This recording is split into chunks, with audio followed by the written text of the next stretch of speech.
Learning a new language is exciting, but let's be honest, it's also incredibly challenging.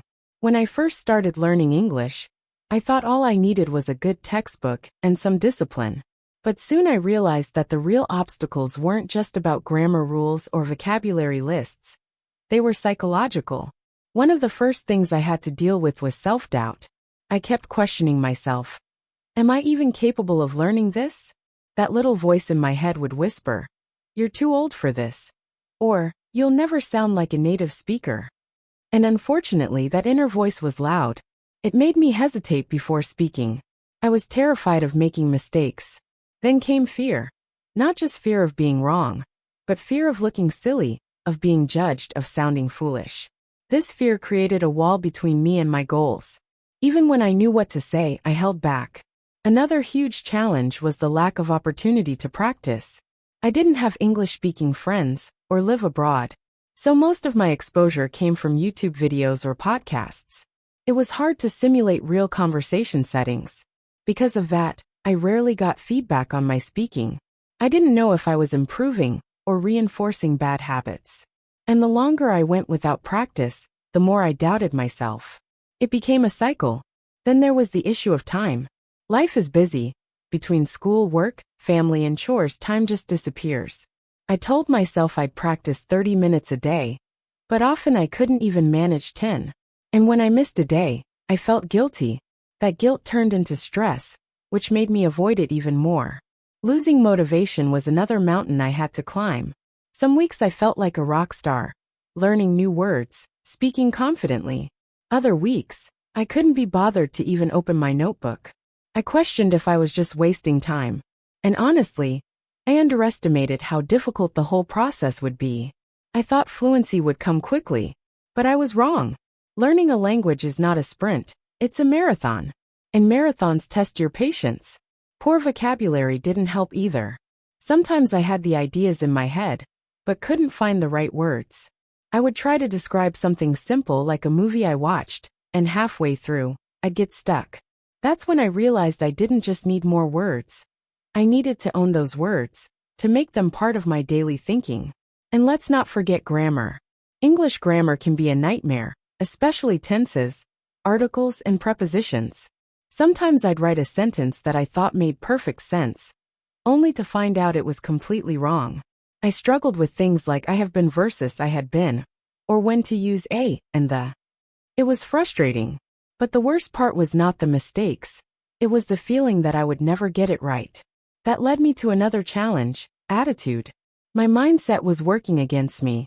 Instead of thinking, I'm learning, I kept thinking I'm failing. That negativity made progress feel impossible.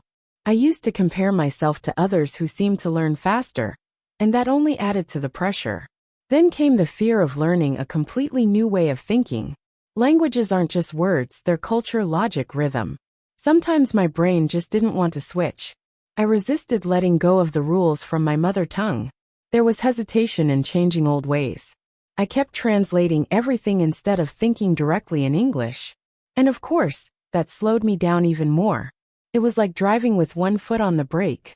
Even when I knew I had to stop translating and start thinking in English, something inside me hesitated.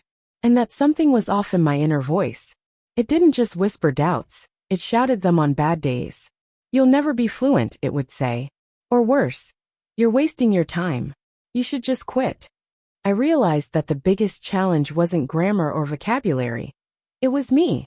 Fighting against my own expectations, emotions, and doubts was harder than memorizing any list of irregular verbs. So I made a decision.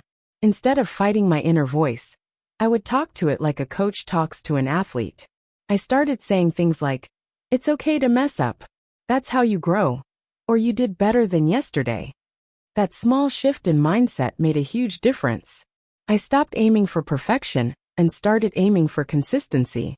I told myself, 5 minutes of practice is better than none. And that's what I did, just 5 minutes a day. Sometimes I only listened to a short podcast. Other days, I wrote a few sentences in a journal. Little by little it added up. I also learned to celebrate small wins. Finishing a book, understanding a full movie, ordering coffee abroad, all of that mattered. I stopped comparing myself to others. Everyone's journey is different, and mine was valid too. Eventually, I found ways to create more opportunities. I joined online speaking clubs and language exchange apps. It was scary at first, but I told myself, nobody's perfect. And nobody expects you to be perfect either. The more I practiced, the more confident I became. I started noticing patterns, picking up slang, even thinking in English. And guess what? The fear started to disappear. Self-doubt became less powerful, and my inner voice grew kinder. Sure, I still make mistakes. I still forget words or get stuck. But now, I just laugh and keep going. I've learned that learning a language is not about being perfect. It's about connection, effort, and progress over time. It's also about mindset, how you talk to yourself, how patient you are, and how much grace you give yourself. Looking back, I realized that every single challenge I faced helped shape the learner and the person I am today. I've gained more than just language skills. I've gained confidence, resilience, and a deeper appreciation for learning. So if you're struggling with learning a new language, just know this. It's okay to feel stuck. It's okay to be afraid. But don't let those feelings stop you. You're not alone, and every step forward counts, even the tiny ones. Eventually it will click. And when it does, you'll look back and be amazed at how far you've come. So keep going. Keep learning. Keep believing that you can, and you will get there. Thanks for listening. I hope this helped remind you that every language learner goes through challenges. What matters most is that you